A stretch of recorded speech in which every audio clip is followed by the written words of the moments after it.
How to convert HEIF to JPG on iPhone. If you find this video helpful, drop a like and subscribe. Now it's very easy to go ahead and do this, and you can do it with any iPhone you have with any image. So we're just going to go to our photo album and find the image you want to go ahead and do this with. So let's say in my instance, it's this one right here. If I go ahead and press these three little dots, I'm not going to see any option here.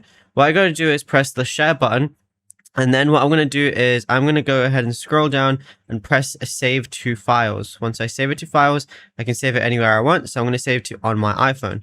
Now all I'm going to do is go to my files application, find the image. And as you can see, it's right here.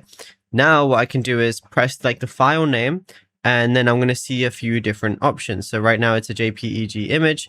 And if I wanted to go ahead and change it or anything like that, all I would have to basically just go ahead and do is, once I'm on the files application, find whatever image I want. I'm going to see a few different options, right?